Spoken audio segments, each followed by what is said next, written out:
Inter pass అయిన students కి practical learning and industrial exposure తో 100% ప్లేస్మెంట్ ఇస్తుంది ఐ క్రియేట్ డిగ్రీ కాలేజ్. వాగర్థావివ సంపృక్తౌ వాగర్థ ప్రతిపత్తయే జగతః పితరౌ వందే పార్వతీ పరమేశ్వరౌ. ఆదిత్యాయ చ సోమాయ మంగళాయ బుధాయ చ గురుశుక్ర శనిభ్యశ్చ రాహవే కేతవే నమః. శృంగేరి జగద్గురు పీఠాధిపతులకి, కంచి పీఠాధిపతులకి నమస్కారములు తెలియజేసుకుంటూ కార్యక్రమాన్ని ప్రారంభిద్దాం. వీక్షించేటువంటి ఐ డ్రీమ్ ప్రేక్షకులకి ఈ యొక్క పరాభవనామ సంవత్సరంలో ఈ జూలై 5వ తారీఖు నుంచి 15వ తారీఖు వరకు 12 రాశులలో జన్మించినటువంటి వారికి ఏ విధంగా ఉండబోతుంది క్లుప్తంగా తెలియచేసుకునే ప్రయత్నం చేద్దాం. ముఖ్యంగా ఎన్నో అద్భుతాలతో కూడుకున్నటువంటి ఒక గొప్ప విషయాన్ని మీకోసమే తెలియచేస్తున్నాను. ఎందుకంటే ఇప్పుడున్నటువంటి అవకాశం మిస్ చేసుకున్నామా, మళ్ళీ 2053లో అటువంటి రోజు మనకు దొరుకుతుంది. ఆ 2053లో మిస్ చేసుకుంటే 2070లో మనకు దొరుకుతుంది. కాబట్టి వీక్షించేటువంటి ప్రేక్షకుల్లో ఈ 2053 వరకు ఎంతమంది మనం వచ్చే రోజున చూడగలుగుతాం, 2070లో వచ్చే రోజున చూడగలుగుతాం. కాబట్టి ఈ 2026వ సంవత్సరంలో ఈ నెలలోనే జూలై మంత్లోనే ఒక అద్భుతమైనటువంటి సమస్త దోషాలని తొలగించి జాతకరీత్యా అపారమైనటువంటి శివానుగ్రహాన్ని ప్రసాదించే ఒక గొప్ప రోజు గురించి ఇందులో తెలియచేసుకుందాం. ఇక ఆలస్యం చేయకుండా రాశి ఫలాల్లోకి వెళ్ళిపోదామా. జూలై 5వ తారీఖు నుంచి 15వ తారీఖు వరకు కర్కాటక రాశిలో జన్మించినటువంటి వారికి ఏ విధంగా ఉండబోతుందో తెలుసుకునే ప్రయత్నం చేద్దాం. ప్రధానంగా ఈ యొక్క కర్కాటక రాశిలో జన్మించినటువంటి వారికి రాశిలోనే గురు సంచార ప్రభావం. ఈ కారణం చేత ప్రధానంగా నేను గొప్ప, నాకు ఎదురు లేదు అనే అతి ఆత్మవిశ్వాసం కానీ, నన్నందరూ గౌరవించాలనే కోరిక, తపన ఎక్కువగా ఈ మధ్యకాలంలో మీ మనస్సులో పెరుగుతుంది. తప్పు లేదండి, అందరి చేత గౌరవించబడడం చాలా మంచిదే. కానీ అన్ని చోట్ల అది పనికిరాదు.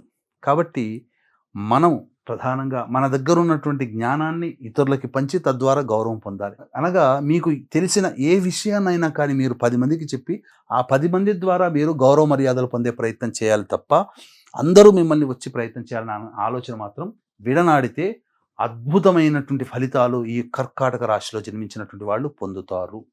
ఇది గుర్తుపెట్టుకోండి. ఇక రాశిలోనే బుధ సంచారము 7వ తారీఖు వరకు, అలాగే 7వ తారీఖు నుంచి బుధుడు మిథున రాశిలో సంచారం చేస్తుంటాడు. ఈ కారణం చేత ఇతరుల వల్ల సమస్యలు ఎక్కువగా వస్తాయి. సోదర సోదరీమణుల వల్లనే ఎక్కువగా చికాకులు పెరుగుతాయి. నమ్మకస్తులు, పరిచయస్తులు మోసం చేసే అవకాశం గోచరమవుతుంది. కాబట్టి ఎక్కువగా ప్రధానంగా డబ్బు విషయంలో మీరు జాగ్రత్తలు పాటించాలి. ఎవరికి డబ్బులు అప్పుగా ఇవ్వకండి, డబ్బు అప్పుగా తీసుకోకండి. మీకు అనుకూలత లేదు. ఇక శుక్రుడు అనుకూలంగా ఉన్నాడు.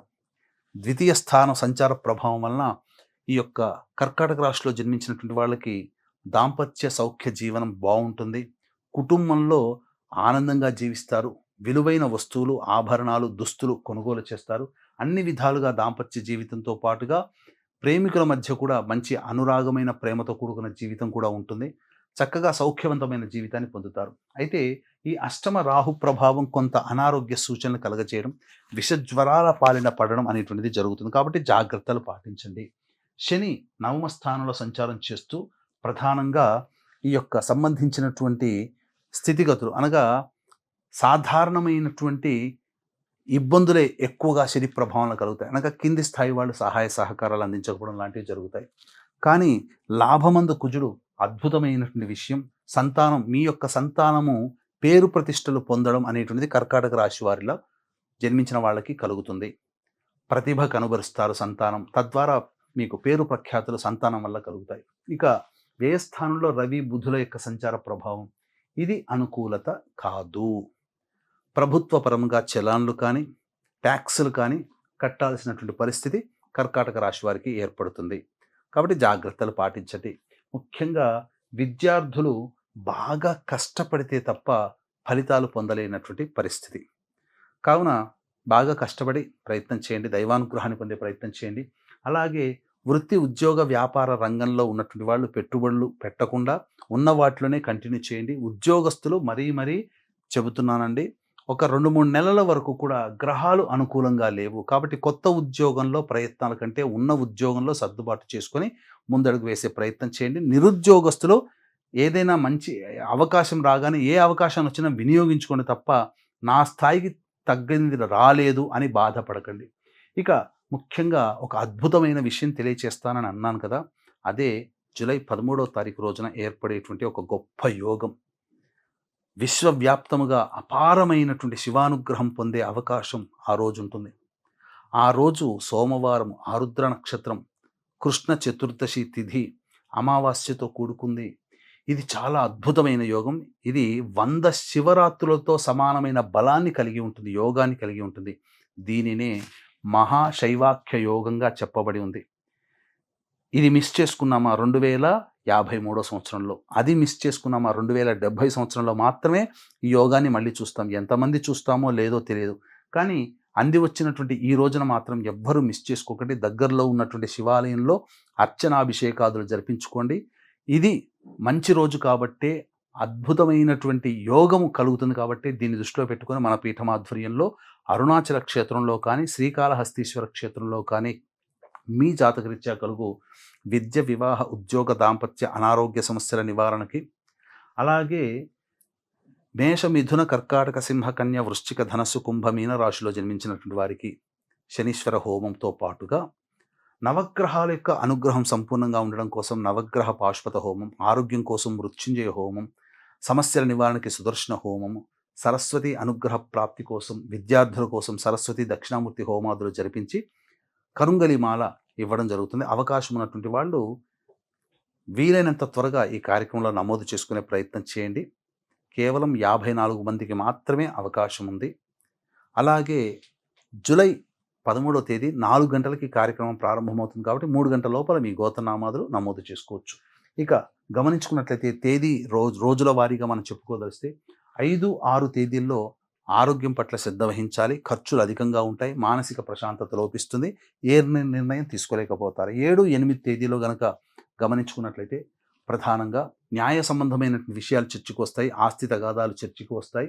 అలాగే మీ సంతానం పట్ల ఖర్చులు ఎక్కువగా అవుతాయి. సమస్యలు, సంతానంతో విభేదాలు ఎక్కువగా అవుతాయి కాబట్టి జాగ్రత్తలు పాటించండి. మీ ఆరోగ్యం పట్ల శ్రద్ధ వహించాలి. ఇక 9, 10, 11, 12 ఈ తేదీలలో చేస్తున్నటువంటి వృత్తి, ఉద్యోగ, వ్యాపారాలలో ఊహించని విధంగా లాభసాటిగా ఉంటుంది. పేరు ప్రఖ్యాతులు పెరుగుతాయి. ఖర్చు కంటే ఆదాయం ఎక్కువగా ఉంటుంది. అన్ని సమస్యల్ని పరిష్కరించుకోగలుగుతారు. సంతోషంగా గడుపుతారు. 13, 14 తేదీల్లో మాత్రం ప్రభుత్వపరమైనటువంటి చలాన్లు కట్టే అవకాశం ఉంటుంది. అలాగే ప్రధానంగా ఖర్చులు అధికంగా ఉంటాయి. ఊహించిన దానికంటే ఎక్కువ సమస్యలు ఎదుర్కోవాల్సి వస్తుంది. అనవసరమైన ప్రయాణాలు ఉంటాయని చెప్పవచ్చు. 15వ తారీఖు రోజున మాత్రం పెండింగ్లో ఉన్నటువంటి పనులని పూర్తి చేసుకుంటారు.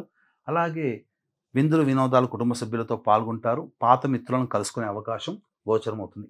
తర్వాత ఈ యొక్క కర్కాటక రాశిలో జన్మించినటువంటి వాళ్ళు అవకాశం కుదిరినప్పుడల్లా కూడా శివారాధన చేసుకునే ప్రయత్నం చేయండి.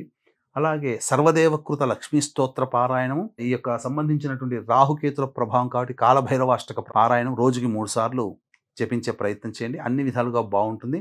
అలాగే 13వ తారీఖు రోజున మాత్రం దగ్గరలోని శివాలయంలో అభిషేకము, అర్చన జరిపించుకోవడం మర్చిపోకండి.